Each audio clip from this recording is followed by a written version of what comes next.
नमस्कार मित्रों, नमो नमः। मैं हूं मुकेश दीवान और मित्रों आपका है तहे दिल से स्वागत। मित्रों, कभी आपने जिंदगी में कभी नाटक किया है? हाँ, मैं आपसे पूछ रहा हूं, क्या आपने कभी अपनी जिंदगी में कोई नाटक किया है? अधिकांश बच्चों का उत्तर ना होगा, मगर मैं ये कहूंगा आप हर दिन नाटक करते हैं।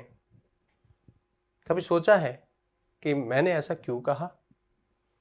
कभी ये देखा है कि क्या भगवान ने कभी नाटक किया है? याद रखिएगा मित्रों, नाटक किसी भी अवस्था का आपने अनुकरण किया तो वो एक नाटक कहलाता है। समझ रहे हो? भगवान राम ने भी आकर के एक अभिनय किया। हम भगवान राम की बात करते हैं। उन्होंने भी एक अभिनय किया। पैदा हुए थे एक बहुत बड़े शक्तिशाली राज्यवंश में, भगवान श्री दशरथ के यहाँ, क्योंकि भगवान को जन्म देने वाला भी भगवान है। तो दशरथ के यहाँ घर पैदा हुए और पैसे वाले होते हुए भी जन सामान्य को समझाने के लिए उन्होंने एक बहुत बड़ा अभिनय किया। अभिनय को कहा जाता है नाटक और अंग्रेजी में कहते हैं ड्रामा। उसके बाद में हमारे इस भूलोक पर, धरती पर भगवान कृष्ण आए। कृष्ण ने भी अभिनय किया।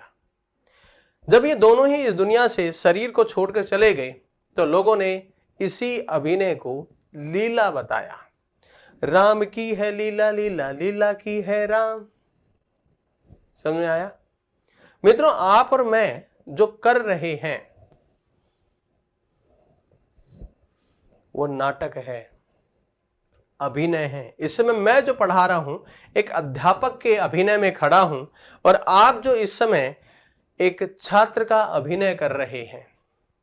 इस दुनिया में जिसने भी शानदार जितना अधिक अभिनय किया, दुनिया उसी को ही सबसे बेटर बेस्ट मानती है। बुराइयां तो हर किसी की होती हैं, क्या राम की नहीं हुई या कृष्ण की नहीं हुई? असुर हर जगह पाए जाते हैं। याद रखिएगा, हम में भी एक असुर है और असुर भी एक अभिनय करता है। और इस धरती पे सब अभिनय करने आए हैं। जो जैसा अभिनय कर जाएगा उसके जाने के बाद दुनिया उसकी लीला कहेगी। कोई उसे पितृ कहेगा और कोई उसे आत्मा कहेगा।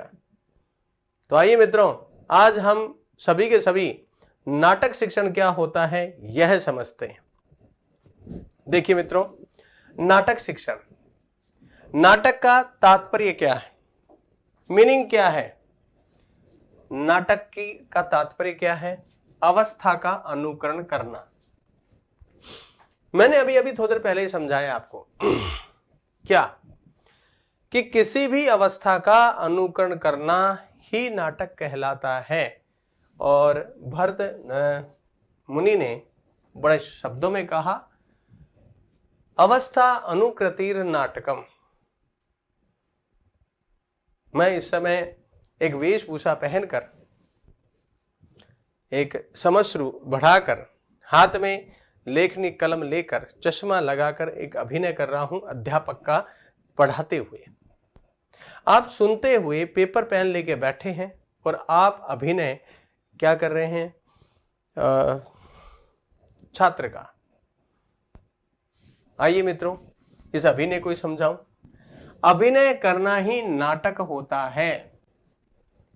और अंग्रेजी में क्या कहते हैं? ड्रामा।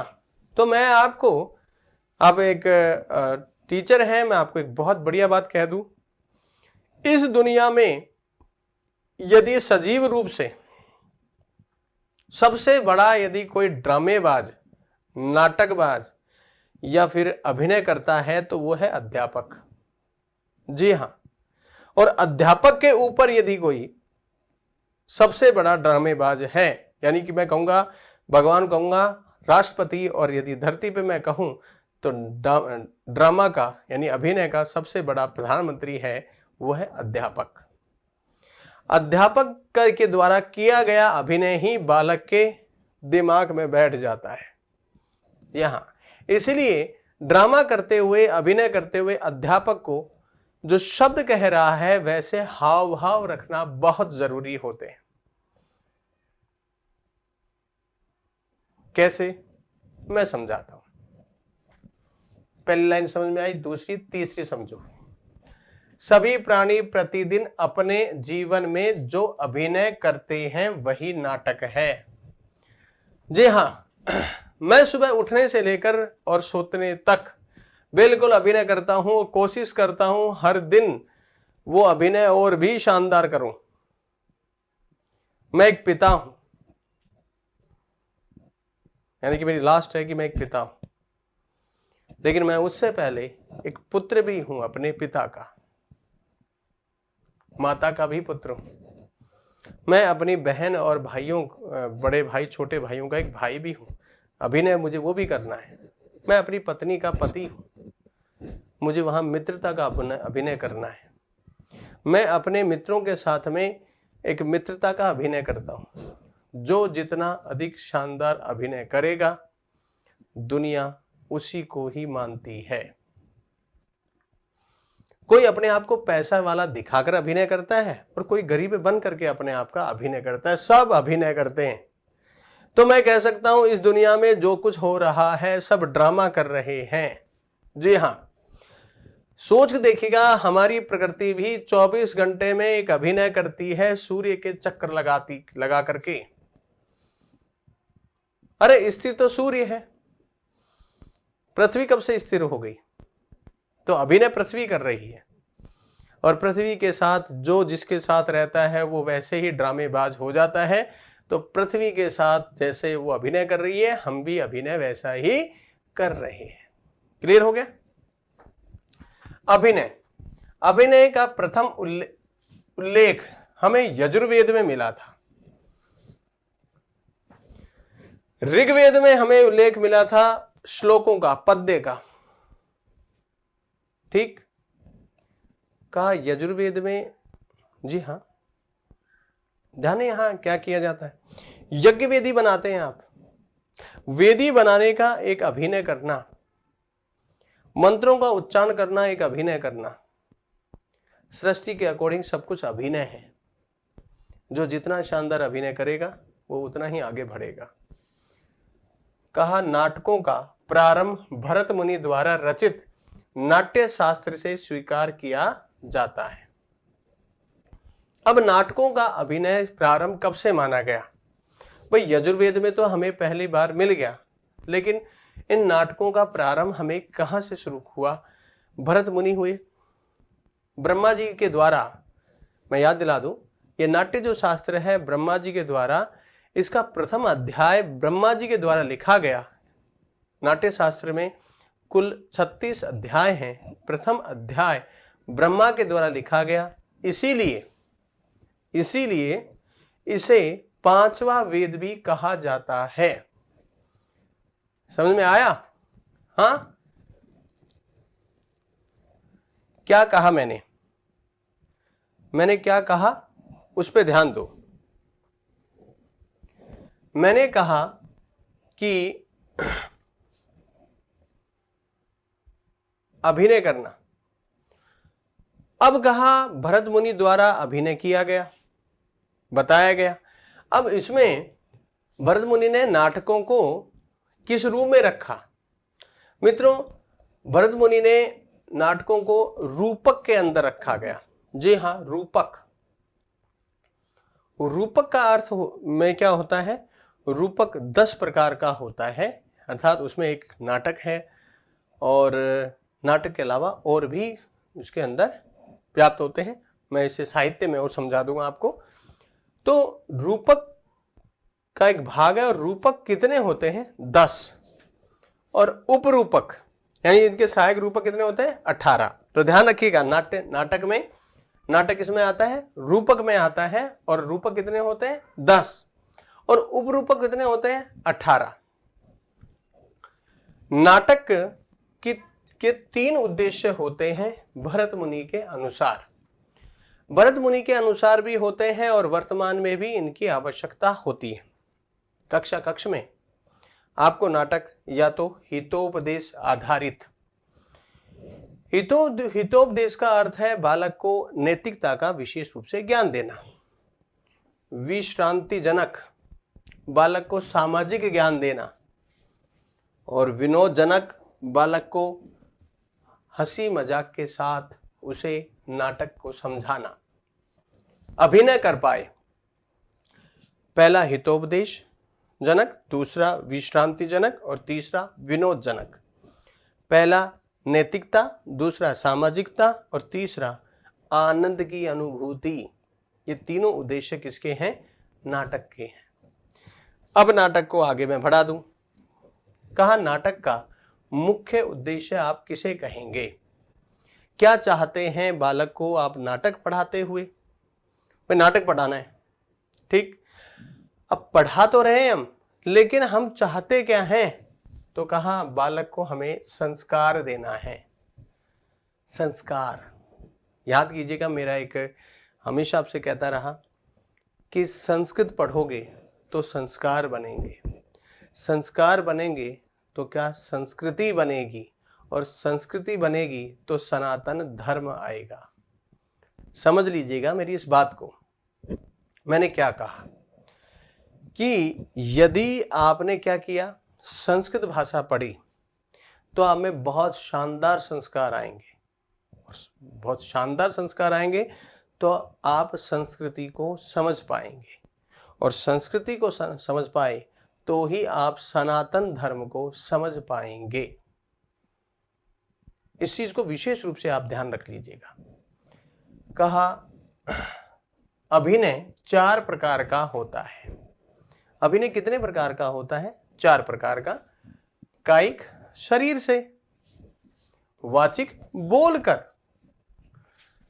तीसरा आहार, वेशभूषा पहन, और चौथा सात्विक। देखो मैं कौन कौन सा अभिनय कर रहा हूं।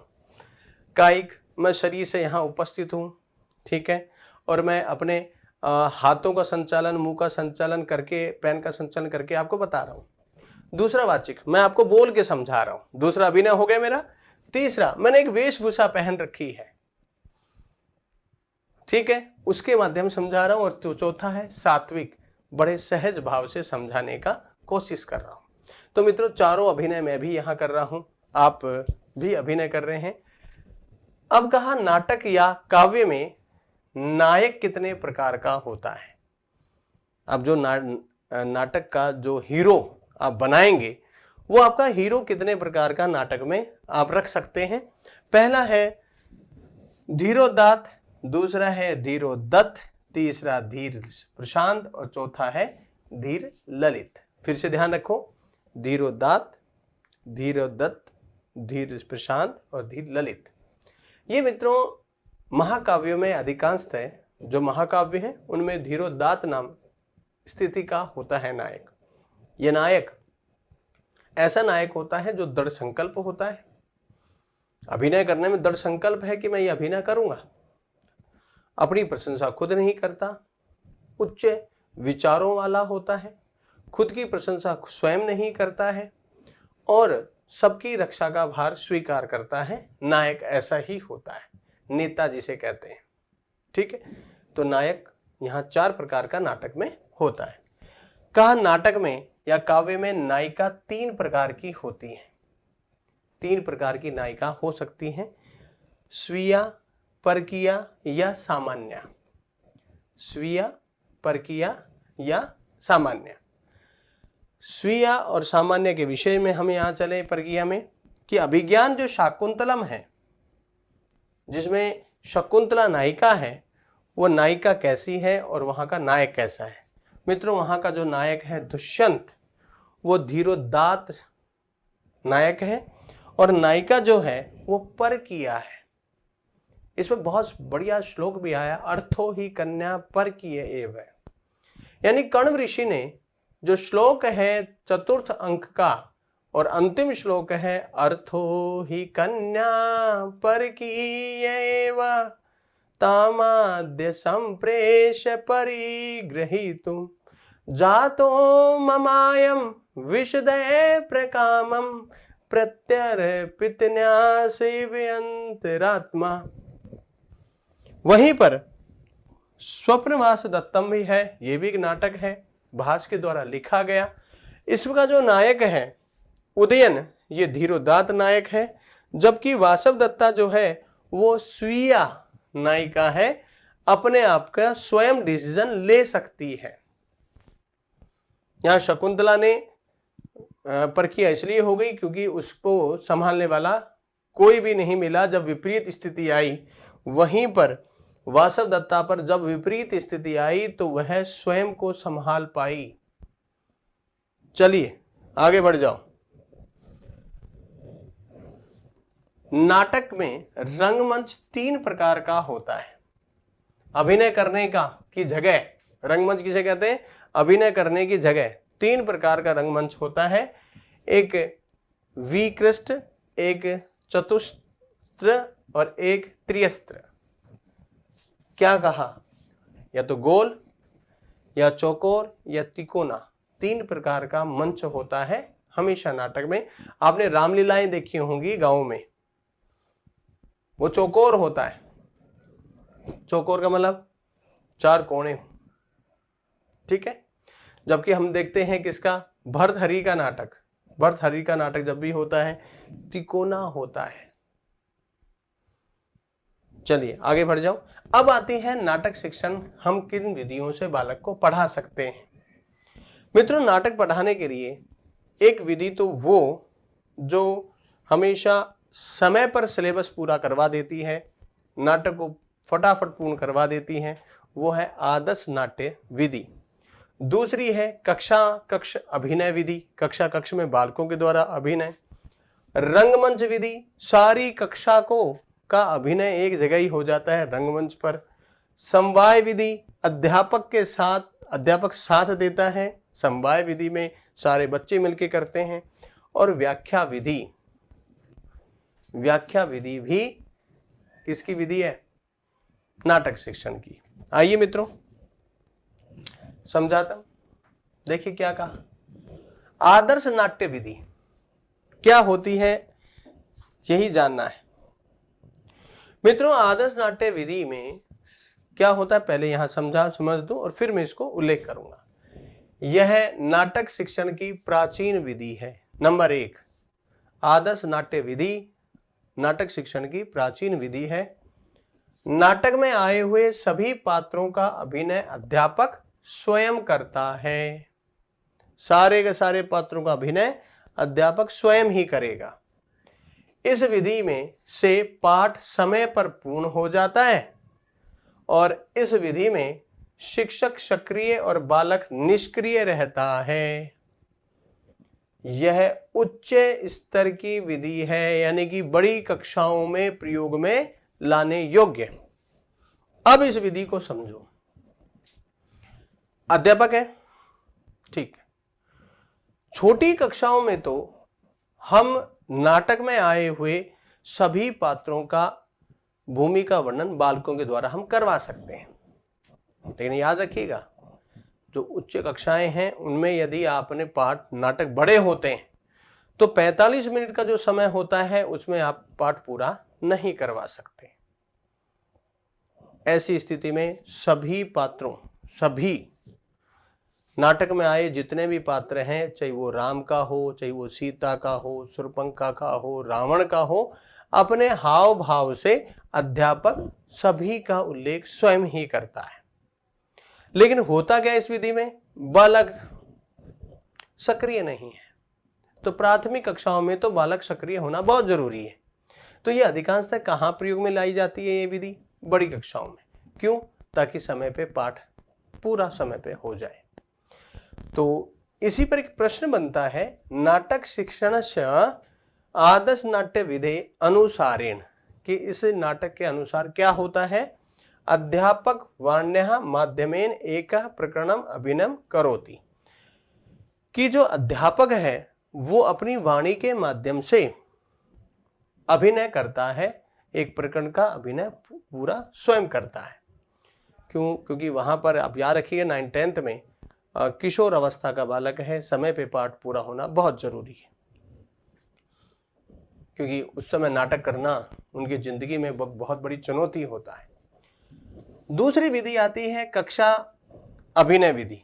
लाओ मित्रों कक्षा अभिनय विधि में चलो, देखते हैं कक्षा अभिनय कैसे करवाओगे आप छोटी कक्षाओं में पढ़ा रहे हैं तो संस्कृत में कैसे करवाओगे, और बड़ी कक्षा में है तो कैसे करवाओगे।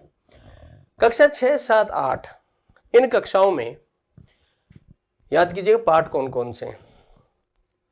एक तो 1857 की संस्कृत में क्रांति लक्ष्मीबाई और तात्या तोपे, इनकी विशेष रूप से वहां दे रखा है। आपको कक्षा कक्ष में क्या करना है, आपको कक्षा कक्ष में एक बालिका को क्या बनाना है, झांसी की रानी। एक लड़की को क्या बनाना है, तात्या तोपे, जो कि बहुत अच्छा अभिनय कर सकते हैं, उन्हें बनाना है। अब कक्षा में अभिनय शुरू हो रहा है, तो क्या हो रहा है, लड़की ने क्या किया है, जो बालिका है उसने क्या किया है, अपनी जो चुन्नी होती है जो ओढ़ के रहती है उसे कमर पे बांध लेती है, ठीक, और जो स्केल होता है फुट्टा उसको लगा लिया, ये लो होगी। दूसरी चुन्नी कहाँ बांध लेती है, सर पे बांध लिया, और अब पाठ पढ़ना वो उसी लय में शुरू करती है जिस लय में संस्कृत में दे रखा है। क्योंकि झांसी की रानी कोई धीरे या प्यार से तो बोलेगी नहीं, क्योंकि वहां पर कोई प्रेम प्रसंग तो चल नहीं रहा है, तो वहां पर क्या कर रही है झांसी की रानी, उस पाठ को पढ़ रही है। वहीं तात्या तोपे भी उनका साथ दे रहे हैं, संवाद चल रहे हैं। तो यहां पर कक्षा में बहुत शानदार अभिनय हो रहा है। मान लीजिए कोई और भी पात्र हैं उसमें, तो वो भी आपने बच्चों में ही वितरित कर दिए जाते हैं सारे।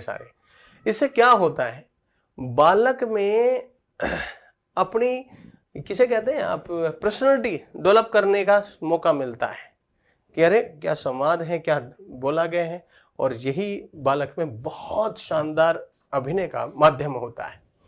तो याद देखिए, इस विधि के अंतर्गत अध्यापक नाटकों के पात्रों की भूमिका छात्र छात्राओं से करवाता है तथा प्रसंगानुसार अभिनय होता है, प्रसंग के अनुसार। जैसे 1857 की क्रांति, झांसी की रानी और तात्या तोपे का अभिनय करना।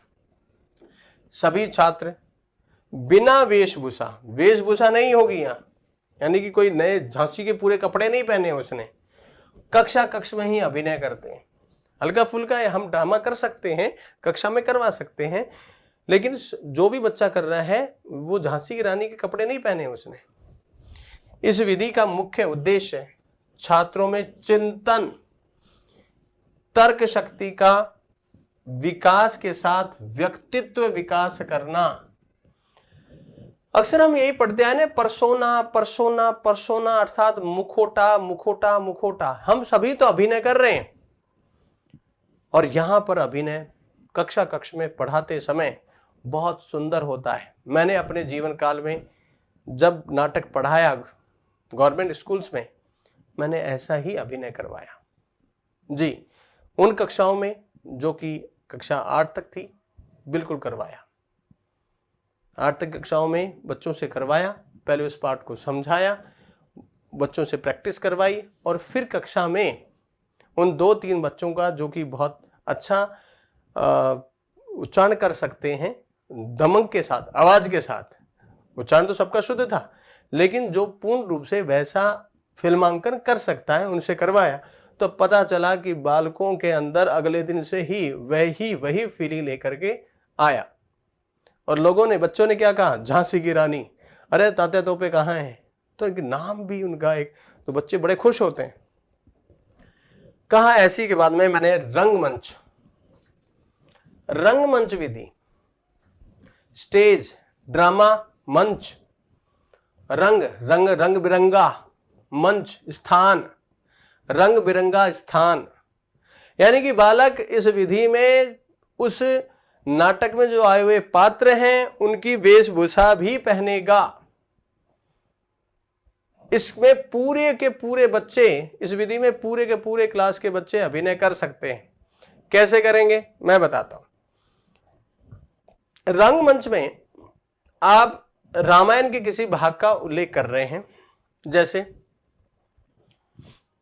राम रावण युद्ध, तो वहां पर एक राम बना हुआ है, एक सीता बनी हुई है, एक शूर्पणखा बना हुआ है, एक हनुमान बना हुआ है, एक विभीषण बना हुआ है, और जो बाकी के जो बालक हैं वो वानर सेना बनी हुई है या राक्षस जो है रावण की तरफ से कर रहे हैं रंगमंच।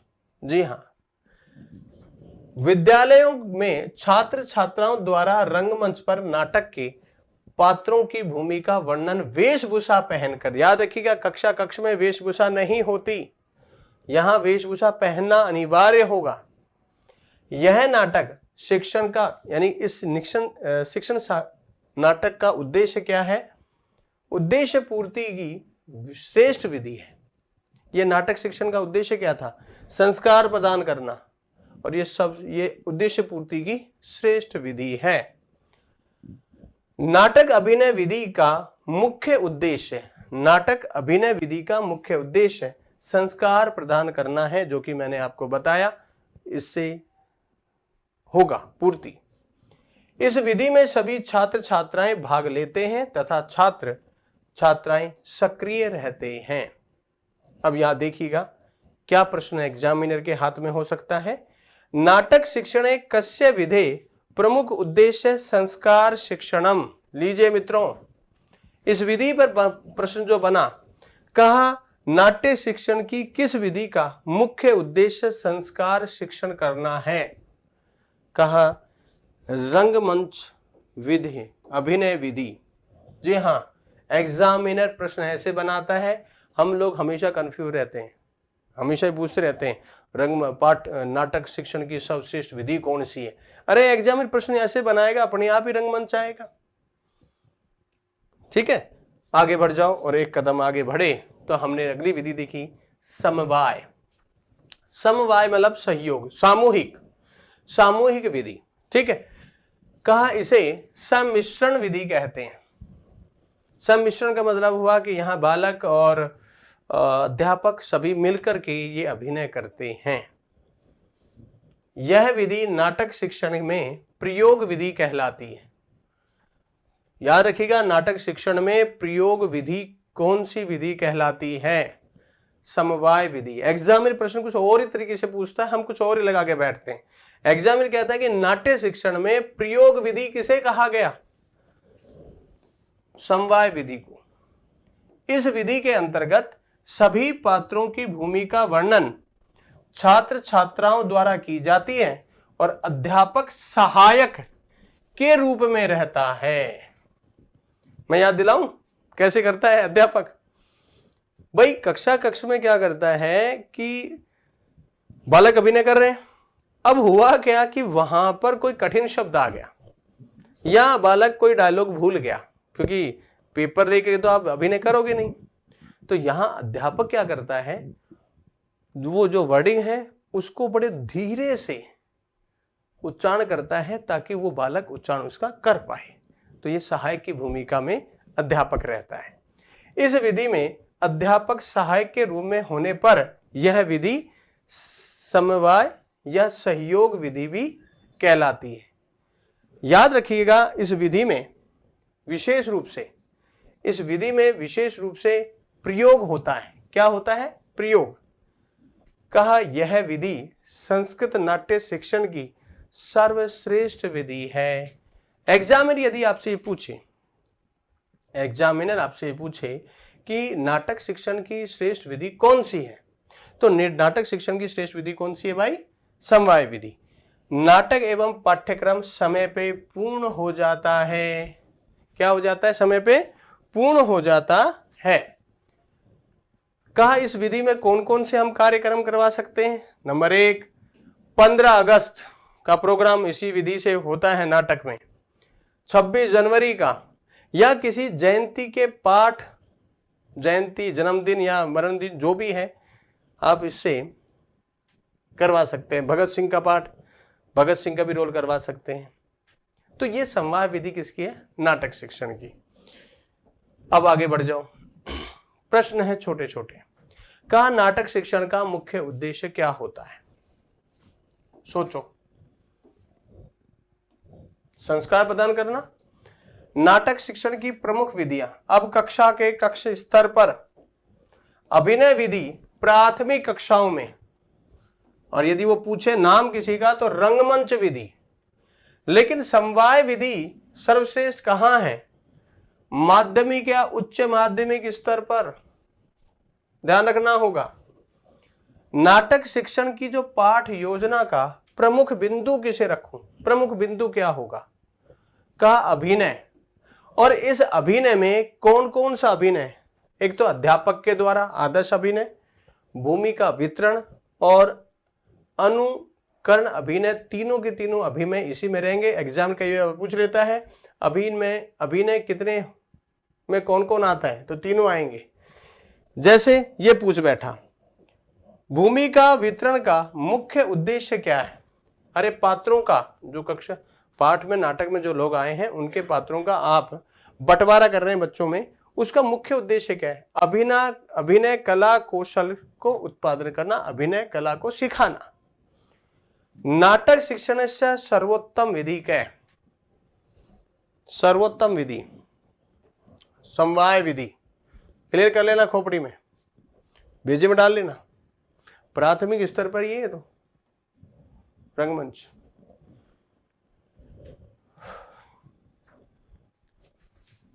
शिक्षण को पहले एक बार फिर से समझ लें उसे। मैंने यहां पर थोड़ा आगे पीछे ले ले